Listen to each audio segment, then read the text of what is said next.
सर्वप्रथम सर्वांना श्री स्वामी समर्थ. स्वामी महाराजांच्या कृपेने तुमच्या सर्व चांगल्या इच्छा पूर्ण होत ही स्वामींचरणी प्रार्थना करते आणि आजच्या व्हिडिओला सुरुवात करते. महिलांनो, हाताची कंगाली आणि घरातली दरिद्रता नष्ट होण्यासाठी फक्त हे 2 उपाय जरूर करायचे आहे. लक्ष्मीची साथ मिळेल, कृपा मिळेल आणि घराची भरभराटी होईल, मुलाबाळांची प्रगती होईल, सोन्याचे दिवस येतील. असे सुंदर उपाय आता आजच्या व्हिडिओमधून मी तुम्हाला सांगणार आहे. व्हिडिओ शेवटपर्यंत बघा. चॅनलवर नवीन असाल कृपया आपल्या चॅनलला नक्की सबस्क्राईब करा. कमेंटमध्ये जरूर लिहा जय माता लक्ष्मी, नाहीतर सर्वांनी लिहा श्री स्वामी समर्थ. तर हातात पैसा टिकत नाही, कंगाली आहे, घरात दरिद्रता आहे किंवा येतो पैसा आणि विनाकारण खर्च होऊन जातो, घरात आरोग्य नीट राहत नाही, लेकराबाळांना यश मिळत नाही, प्रगती मिळत नाही, तुम्ही काम करताय, कष्ट घेताय, पतिदेव कष्ट घेताय, हवं तसं फळ मिळत नाही, मग सोन्यासारखे उपाय तर आपण करायलाच हवे.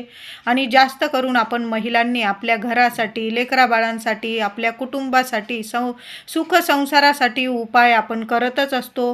पण काही प्रभावी उपाय केलं तर त्याचं फळ लवकरात लवकर आपल्याला मिळतं आणि आपली कंगाली दूर होते आणि लक्ष्मी मातेची साथ आपल्याला कायम मिळत राहते. तर गणपती ही राहूची देवता आहे. ज्यांना राहूची पीडा आहे, बघा, राहूची पीडा जर असली ना, काही ग्रहमान वाईट असले ना, तर खरोखर मनुष्याला खूप त्रासात जीवन जगावं लागतं. काही ना काही अडीअडचणी येतात, पैसा टिकत नाही. गणपती ही राहूची देवता आहे. ज्यांना राहूची पीडा आहे त्यांनी गणपतीची उपासना अवश्य करावी. राहूचा दोष पिढ्यानपिढ्या चालू राहतो. ज्यांना पिढ्यानपिढ्या राहूचा दोष चालू आहे त्यांनी गणपतीची उपासना आजपासूनच चालू करायची आहे. राहूचा जो काही तुमच्यावर प्रभाव पडत आहे, म्हणजे वाईट प्रभाव पडत आहे, तो लवकर संपून जाईल आणि घराण्याला, कुटुंबाला तुम्हाला लक्ष्मी मातेची कृपा मिळेल. म्हणून गणपतीची उपासना आजपासूनच सुरू करा. महिलांनो, दादांनो, गणपतीची रोज उपासना करा. रोज गणपती बाप्पांसमोर तुपाचा दिवा लावा. गणपती अथर्वशीर्ष, गणपती स्तोत्र, जेवढी सेवा होईल मनापासून करा. महिलांनो, हळदी कुंकू रोज सकाळी लवकर उठत जा महिलांनो, आणि आधी आंघोळ केली की लगेच आपल्या देवघराकडं जायचं आहे. बाकी काहीच करायचं नाही. आधी लहान लेकरं असतील, ठीक आहे, लेकरांना बघून घ्या आणि लगेच आंघोळीनंतर आपल्या देवघराकडं वळायचं आहे. गणपती बाप्पांच्या चरणी हळदी कुंकू अर्पण करा. तुमची कुलस्वामिनी असेल, हळदी कुंकू अर्पण करा, स्वतःच्या कपाळी लावा आणि मग बाकीची कामं सुरू करायची आहे. 2 मिनटं शांत बसा, तुपाचा दिवा लावा, गणपती अथर्वशीर्ष, गणपती स्तोत्र. तुम्ही संकष्ट चतुर्थीला किंवा मंगळवारी वगैरे अथर्वशीर्ष पठण करता नेहमी. रोज फक्त गणपती स्तोत्र तर पठण करून बघा. रोज जर जी व्यक्ती गणपती स्तोत्र पठण करते, किमान 1 वेळा, 1 मिनटच लागेल तुम्हाला फक्त. महिलांनो, हळूहळू तुमचं पाठ होऊन जाईल. काही महिलांचं पाठ झालेलं असेल, 2 मिनटं शांत बसा. जी नित्य सेवा करतात त्यात गणपती स्तोत्र, आपल्या कुलदेवीचा मंत्र करून तर बघा. तुम्हाला अनुभव नाही आला तर मला बोला. खूप सुंदर अनुभव येतील. घरातली कंगाली दूर होईल. घरात लक्ष्मी माता अखंड वास करायला लागेल. तुम्हाला साथ मिळेल लक्ष्मी मातेची. घरातली स्त्री, आई जेव्हा गणपती बाप्पांसमोर गणपती स्तोत्र, अथर्वशीर्ष, गणपती बाप्पांचं नामस्मरण करते, तुपाचा दिवा लावते, दिवा अगरबत्ती करते, हळदी कुंकू वाहते ना, गणपती बाप्पा आहे, गौरीपुत्र श्री गणेश आहे. कधीच कुठल्या माऊलीला तिच्या डोळ्यात अश्रू जास्त वेळ राहू देत नाही. तिला आनंदाचे क्षणात मिळवून देत असतात. म्हणून बघा, पुरुष देवतेपेक्षा स्त्री देवता शीघ्र प्रसन्न होतात. गणपती बाप्पा तर प्रसन्न होताच. गौरी पुत्र श्री गणेश आहे, गौरी मातेचं बाळ आहे. कुठल्याच आईला जास्त वेळ त्रासात राहू देत नाही. संकटमुक्त लगेच करतात. त्याचबरोबर बाकी पुरुष देवतांपेक्षा सर्वच देवी देवता आपल्यावर प्रसन्न होतात. पण स्त्री देवता, आपली कुलदेवी असेल, माता लक्ष्मी असेल, शीघ्र प्रसन्न होतात आपल्यावर. आपण जेवढी सेवा करतो ना, लगेच शीघ्र प्रसन्न होतात. म्हणून महिलांनो, घरात खरंच कंगाली आहे, तुमच्या हातात पैसा टिकत नाही. बघा, काही वेळा आपण बाहेर जातो, आपल्याला मन मारावं लागतं, पैशांमुळे मन मारावं लागतं, हातात पैसा टिकत नाही. तुमचे पतिदेव काम करत असतील, कष्ट घेता, किंवा तुम्ही कष्ट घेता, त्यात तुम्हाला फळ मिळत नाही, हवं तसं फळ मिळत नाही. तर मग लक्ष्मी मातेची सेवा करा.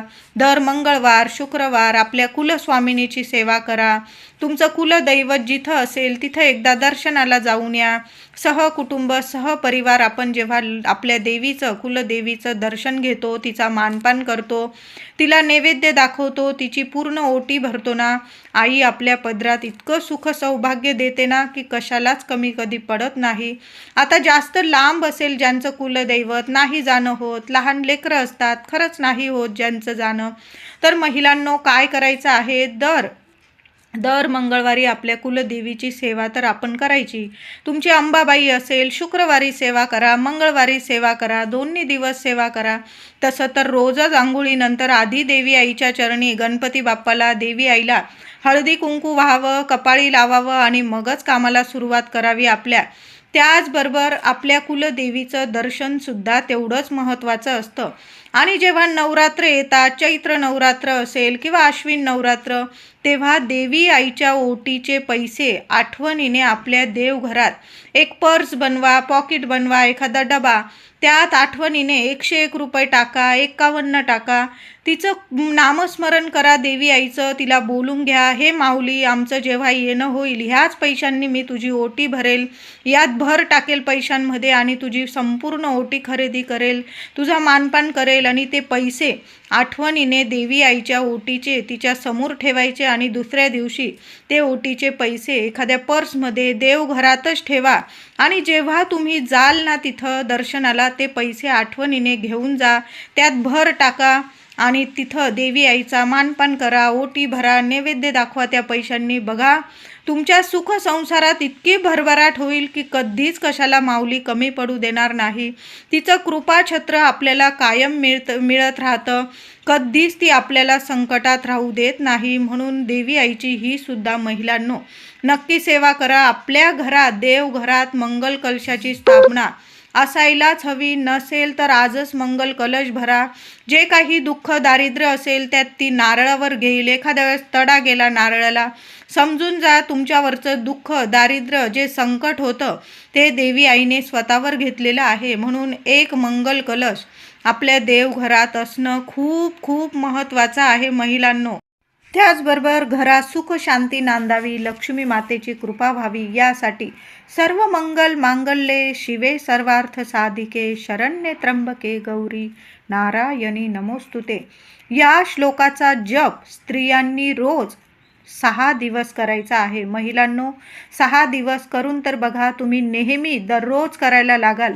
रोज 28 वेळा देवघरासमोर बसा, संध्याकाळी करा, सकाळी करा, पण रोज 28 वेळा. तुम्हाला एक माळसुद्धा जपायची नाही आहे, फक्त 28 वेळा रोज. तुम्ही काहीतरी तांदूळ घ्या किंवा माळ घेतली तुम्ही, किंवा तुम्ही बोटाने मोजून जरी जप केला, 28 वेळा रोज तुम्हाला जप करायचा आहे.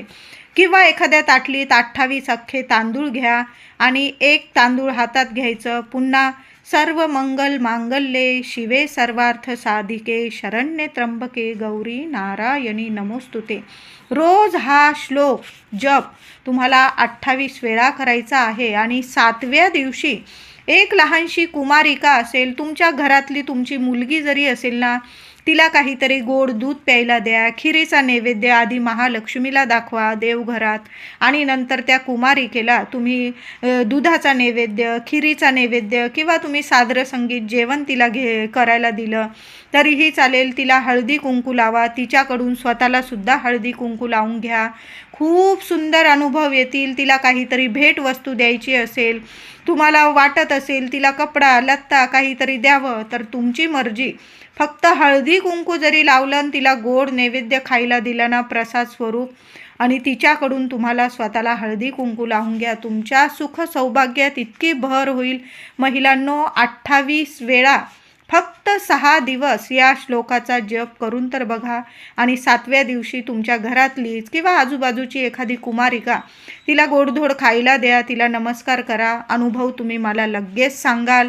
आता ज्या घरात पैसा टिकत नाही, कलह आहे, आजारपण आहे, कलेश आहे, म्हणजे काही ना काही चिंताग्रस्त आहात महिलांनो, काय करायचं? गुरुवार, शुक्रवार, मंगळवार कधी पण तुम्ही या 2-3 दिवसात तुम्ही एक कुंकवाची डबी, आपला कुंकवाचा करंडा तर असतोच, एखादी कुंकवाची डबी असेल, त्यात कुंकू भरलेलं असेल, त्यात एक रुपयाचं नाणं ठेवायचं आहे.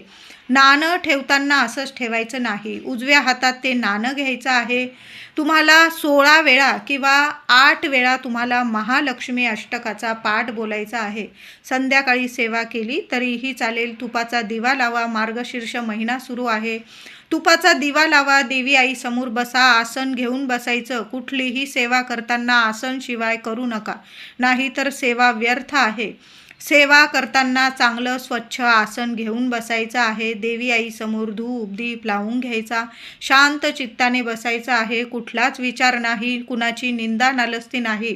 देवी लक्ष्मीची जेव्हा आपण सेवा करतो ना, कुणी कितीही शत्रू असू दे, तुम्ही कुणाचंच नाव घ्यायचं नाही, मनात त्याच्याविषयी द्वेष आणायचं नाही. देवी आई आहे, सगळ्या जगाकडं तिचं लक्ष आहे, जगत जननी आहे. कोण आपल्या लेकराला काय त्रास आहे ना, आपल्यापेक्षा जास्त तिला जास्त माहीत आहे, तिला जास्त कळतं. आणि त्या त्रासातून मुक्त कधी करायचं हे आपल्यापेक्षा तिलाच जास्त माहीत आहे, आणि तीच आपल्याला यातून मुक्त करत असते. म्हणून तुम्हाला ही सेवा करायची आहे तर 8 वेळा बोला किंवा 16 वेळा महालक्ष्मी अष्टकाचा पाठ. तो रुपया देवी आई समोर ठेवा, चरणाशी ठेवा, आणि तो रुपया काढून घ्यायचा नंतर आणि तुमच्या कुंकवाच्या डबीत ठेवायचा आणि ठेवून द्यायची आहे. ती डबी तुमच्या देवघरात ठेवा. दिवस रात्र तुमच्या पतीला मुलाबाळांना इतकी प्रगती मिळेल की हजारो पटीने तुमच्या घरात पैसा येऊ लागेल. दुःख दरिद्री लगेच दूर होईल. अनुभव चांगलाच येईल. एका रात्रीतून तुम्हाला चांगला अनुभव येईल. मी म्हणत नाही की कष्टाशिवाय, म्हणजे कष्ट घेतल्याशिवाय तर आपल्याला काही मिळत नाही, कष्ट घ्यावेच लागतात.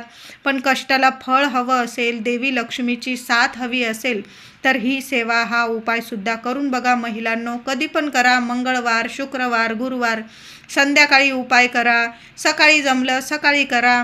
1 रुपयाचं नाणं घ्यायचं आहे. 8 वेळा 16 वेळा महालक्ष्मी अष्टकाचा पाठ बोला. देवी लक्ष्मी समोर ते नाणं ठेवा. नंतर ते नाणं थोड्या वेळाने उचलून घ्यायचं आहे आणि कुंकवाच्या डबीत ठेवा. ती डबी तुम्हाला देवघरातच ठेवायची आहे. दर पौर्णिमेला अमावस्येला तुम्ही हीच सेवा करू शकता. पुन्हा ते नाणं काढायचं, पुन्हा 8 वेळा 16 वेळा महालक्ष्मी अष्टक पठण करायचं. थोड्या वेळ तो रुपया देवी आई समोर ठेवायचा, पुन्हा त्या कुंकवाच्या डबीत ठेवायचा आहे. खूप सुंदर अनुभव येतील. महिलांनो, करून बघा ही सुद्धा सेवा. आता जिथं महालक्ष्मीची सेवा तिथं नारायणांची सेवा असायलाच हवी, नाही तर देवी आईची सेवा करून काहीच फायदा नाही. तर महालक्ष्मी अष्टकाची सेवा करतो ना, त्याबरोबर व्यंकटेश स्तोत्राची सुद्धा सेवा करत जा महिलांनो. काही महिला तर मध्यरात्री 12 वाजता सेवा करतात. तर आपल्याला एवढं नाही जमत ना, तुम्ही 1 वेळा व्यंकटेश स्तोत्र पठण केलं ना, दर गुरुवारी पठण करा. रोज पठण करता आलं तर अतिशय उत्तम. नाही जमत मग गुरुवारी पठण करा किंवा शुक्रवारी पठण करा. ते पण नाही पठण करता आलं तर तुम्ही यूट्यूबवर लावून दिलं आणि शांत चित्ताने सहकुटुंब सहपरिवार ऐकायचं आहे. विष्णू सहस्त्र नामावली रोज 1 वेळा लावून देत जा महिलांनो. शांत बसलेल्या आहात, तुमच्या कानावर ते हळू आवाजात पडलं तरीही चालेल, पण ऐका, नक्की ऐका. सुंदर अनुभव येईल. यामुळे सुद्धा माता लक्ष्मी प्रसन्न होते. आणि माता लक्ष्मी श्री हरी विष्णू जेव्हा प्रसन्न होतात, जेव्हा आपण तुळशी मातेची सेवा करतो. तुमची तुळस सुकलेली असेल, नवीन तुळस लावा. तुळशीची रोज नित्य नियमाने जरूर पूजा करा. महिलांनो, सकाळी उठला, खाण्यापिण्याच्या आधी, आंघोळीनंतर, काही खाण्याच्या आधी तुळशी मातेला हळदी कुंकू अर्पण करावं, पाणी अर्पण करावं, नमस्कार करावा आणि तिच्यासमोर हात जोडून उभं राहून किमान 21 वेळा ओम नमो भगवते वासुदेवाय नमः, ओम नमो भगवते वासुदेवाय नमः या मंत्राचा जप करायचा आहे. तुपाचा दिवा लावा. किमान 1 वेळा तरी तुळशी मातेसमोर तुपाचा दिवा जरूर लावत जा. सकाळी हळदी कुंकू व्हा आणि मग काहीतरी खायचं आहे. करून बघा. 1.25 महिन्याच्या आत तुमच्या घरातलं दुःख दारिद्र्य नक्कीच दूर होईल. सुंदर सेवा आहे ही सुद्धा. आपण रोज तेलाचा दिवा लावत असाल महिलांनो देवघरात, तर तुपाचा दिवा लावायला सुरुवात करा. थोडंसं तूप देवांसाठी दर महिन्याला 15 दिवसाला बाजूला काढूनच ठेवायचं आणि तुपाचा दिवा अगदी लावला तुम्ही, अगदी थोड्या वेळ देवांची सेवा होईपर्यंत चालेल. तुपाच्या दिव्यात तेलाच्या दिव्यांपेक्षा देवतेंच्या सात्विक लहरी आकृष्ट करून घेण्याची व प्रक्षेपण करण्याची क्षमता सर्वात जास्त असते. म्हणून तुपाच्या दिव्याची ज्योत शांत झाल्यावर सुद्धा तुपाच्या दिव्याचा परिणाम आपल्या वातावरणात, घरात 4 तास तरी टिकतो. म्हणून तेलाच्या दिव्याचा आणि तुपाच्या दिव्यात खूप फरक आहे. तेलाचा दिवा तर लावावा, पण तुपाचा दिवासुद्धा अवश्य आपल्या देवघरात गाईच्या तुपाचा दिवा अवश्य लावावा. महिलांनो, तुम्ही म्हशीचं तूप खाण्यापिण्यात वापरत असाल तर गाईचं तूप थोडं का होईना तुम्ही किराणा भरतात ना, देवांसाठी गाईचं तूप चांगल्या क्वालिटीचं नक्की घेऊन येत जा. अगदी थोड्या वेळ आपण जेवढी सेवा करतो तेवढ्या वेळ जरी दिवा जळला ना चालेल, पण तुपाचा दिवा अवश्य आपल्या देवघरात लावायला सुरुवात करायला तुम्ही सुरू तर करा. बघा, अनुभव चांगलेच येतील तुम्हाला. त्याचबरोबर आपल्या घरावर, आपल्या घरात वास्तुदेवतेची कृपा राहावी यासाठी तुम्ही घर भाड्याचं असो किंवा स्वतःचं, आपल्या घरात वर्षातून 2 वर्षातून सत्यनारायणाची महापूजा जरूर करावी. आणि सत्यनारायण झाल्यानंतर भटजींकडून वास्तूचा नारळ जरूर घेऊन घेत जा आणि एका लाल कपड्यात तो वास्तूचा नारळ आपल्या घराला जरूर आतून, मुख्य दारात आतून जरूर बांधून द्यावा. आणि जेव्हा तुम्ही पुन्हा सत्यनारायणाची महापूजा कराल ना, तो जुना नारळ उतरवून घ्यायचा, वाहत्या पाण्यात सोडायचा आणि भटजींकडून सत्यनारायणाची पूजा झाल्यानंतर भटजींकडून वास्तूचा नारळ अवश्य म्हणजे घेऊन घ्यायचा.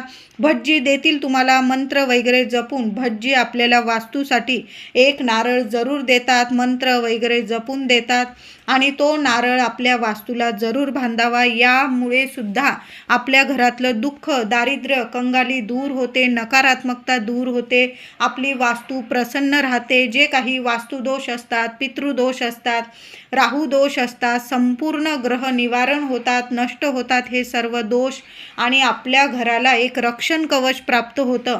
म्हणून तुम्ही सत्यनारायणाची महापूजा करत असाल ना, तर आधीचा नारळ वाहत्या पाण्यात विसर्जित करावा, उतरवून घ्यावा दारावरून आणि तो वाहत्या पाण्यात विसर्जित करावा. पुन्हा भटजींकडून नवीन नारळ तयार करून घ्यावा लाल कपड्यात बांधून. घराच्या मुख्य व्यक्तीने म्हणजे पुरुष दादांनी तो नारळ जरूर बांधून द्यायचा आहे. आपल्या उत्तरेकडं म्हणजे आपण जेव्हा दाराकडं बघत आहोत, आपल्या डाव्या साईडला असा नारळ बांधून द्यायचा आहे. तुम्हाला जिथं जागा असेल तिथं बांधून द्या, पण आपल्या वास्तूला मुख्य दारात आतून एक नारळ सत्यनारायणाची पूजा झाल्यानंतर भटजींकडून जरूर करून घ्या आणि बांधून द्यायचा आहे. कायम लेकराबाळांना घराला एक रक्षण कवच मिळतं. कधीच कुणाची नजरबाधा आपल्या घराला लागत नाही. त्याचबरोबर तुमचं दुकान असेल, व्यवसाय असेल, तर दुकान वाढवून म्हणजे रात्री बंद करून जात असताना आपल्या इष्टदेवतेचे, कुलदेवतेचे, वास्तुपुरुषाचे आभार न चुकता जरूर मानावे. माझे दादा असतील, महिला असतील, जेव्हा तुम्ही तुमचा ब्युटी पार्लरचं म्हणजे हे असेल, तो ब्युटी पार्लर असेल तुमचं, ते शॉप, दुकान वाढवून म्हणजे बंद करून जात असताना तुमचं इष्टदैवत, कुलदैवत, वास्तुपुरुषाचे आभार न चुकता जरूर मानावे आणि मगच दुकान बंद करायचं आहे. संपूर्ण दिवसाचे यश, अपयश त्यांना समर्पित करावे. करता करविता तो आहे, आम्ही केवळ भारवाहक आहोत असा विचार मनात आणायचा आहे. काही दिवसांनी तुम्हाला चांगले अनुभव यायला लागतील. तुमच्या कामात भरभरून तुम्हाला प्रगती मिळायला लागेल. दुकानात तुमचे दुकान असेल, व्यवसाय असेल, महिला पुरुष कष्ट घेताय, फळ मिळत नाही, तर ही सेवा करून बघा. दुकान बंद करताना, वाढवताना आपल्या इष्टदेवतांना, कुलदेवतांना नमस्कार करा आणि मग घरी जायचं आहे तुम्हाला. बघा, तुमच्या दुकान असेल, व्यवसाय असेल, तुमची इतकी रात्रंदिवस प्रगती व्हायला लागेल आणि तुमच्या घरातली कंगाली, तुमच्या हातातली कंगाली दूर होईल, पैसा यायला लागेल, लक्ष्मी मातेची साथ मिळेल तुम्हाला. कुठलंही शुभ काम करताना कुणाला जास्त सांगत जाऊ नका, म्हणजे नजरबाधा तुमच्या कामाला, तुमच्या प्रगतीला लागणार नाही. कुठलाही महत्त्वाचा मोठा निर्णय तडकाफडकी कधीच घेऊ नये. शांत 1-2 दिवस थांबावं, मोठ्यांचा, घरातल्या मोठ्या व्यक्तींचा सल्ला घ्यावा आणि मगच आपण निर्णय घ्यायचा आहे. पण बाहेरच्या व्यक्तींना आपलं शुभ काम लगेच कळवत जाऊ नका. त्यामुळे सुद्धा आपल्या कामाला, आपल्या प्रगतीला अडथळा येतो, आपल्या प्रगतीला नजरबाधा होते. व्हिडिओ आवडला असेल तुम्हाला तर लाईक करा, शेअर करा, चॅनलला कृपया सबस्क्राईब करा.